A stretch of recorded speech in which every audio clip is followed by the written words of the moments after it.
नमस्कार दर्शकों, आपका स्वागत है दिव्य कथाओं की इस पावन श्रृंखला में। सृष्टि कैसे बनी?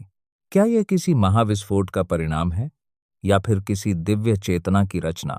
यह प्रश्न युगों से मानव मन को विचलित करता आया है। आधुनिक विज्ञान जहां बिग बैंग की बात करता है, वहीं सनातन शास्त्र सृष्टि को परम चेतना की लीला बताते हैं। आज हम आपको शिव महिमा से जुड़ी एक अद्भुत कथा सुनाने जा रहे हैं, जो बताती है कि ब्रह्मांड की रचना कैसे प्रारंभ हुई, शून्य से सृष्टि तक, जब न आकाश था, न पृथ्वी, न दिन था, न रात, न दिशा थी, न काल। तब केवल एक अनंत, असीम, निराकार तत्व विद्यमान था। वह था परम तत्व, आदियोगी भगवान शिव। उस समय सब ओर केवल गहन अंधकार और मौन था, न कोई गति, न कोई स्पंदन। तभी उस परम चेतना में एक सूक्ष्म इच्छा जागृत हुई। बहुश्याम, मैं अनेक हो जाऊं। उस इच्छा से एक दिव्य प्रकाश प्रकट हुआ। उस प्रकाश से प्रकट हुए श्री हरि विष्णु, जो क्षीर सागर में योग निद्रा में स्थित हुए। कुछ काल पश्चात उनके नाभि से एक दिव्य कमल प्रकट हुआ। उस कमल पर उत्पन्न हुए चारमुखी ब्रह्मा। ब्रह्मा की जिज्ञासा। जब ब्रह्मा ने नेत्र खोले तो उन्होंने चारों ओर असीम जल ही जल देखा। उन्होंने सोचा, मैं कौन हूं? मेरा कर्तव्य क्या है?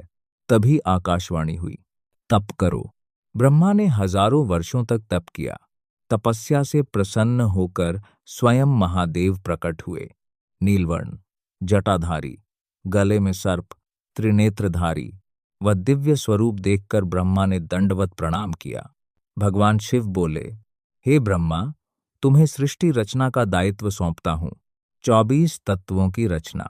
शिव की आज्ञा पाकर ब्रह्मा ने ध्यान लगाया। सबसे पहले उन्होंने प्रकृति के 24 तत्वों की उत्पत्ति की। 5 महाभूत, मन, बुद्धि, अहंकार और अन्य सूक्ष्म तत्व। परंतु वह सृष्टि जड़ थी, उसमें चेतना नहीं थी। तब ब्रह्मा ने पुनः भगवान विष्णु और शिव का स्मरण किया।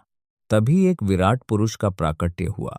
सहस्त्रों मुख, सहस्त्रों नेत्र, सहस्त्रों चरणों वाला।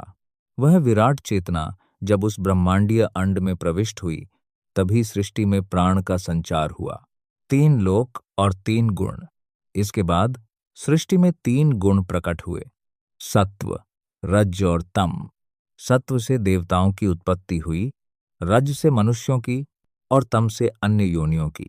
ब्रह्मा ने चारों वेदों की रचना की, ऋग्वेद, यजुर्वेद, सामवेद और अथर्ववेद। फिर उन्होंने आयुर्वेद, धनुर्वेद, गंधर्ववेद और स्थापत्य ज्ञान का विस्तार किया।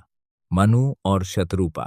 अंततः ब्रह्मा ने अपने स्वरूप को 2 भागों में विभाजित किया, एक पुरुष और एक स्त्री। पुरुष कहलाए मनु, स्त्री कहलाईं शतरूपा। इन्हीं से मानव जाति का विस्तार हुआ। महादेव का उपदेश। कथा के अंत में महादेव ने कहा, हे ब्रह्मा, सृष्टि रचना तुम्हारा कार्य है, परंतु जीवों का उद्धार मेरा। जब जब जीव अज्ञान में डूबेंगे, तब तब मैं ज्ञान रूप में प्रकट होऊंगा। संदेश।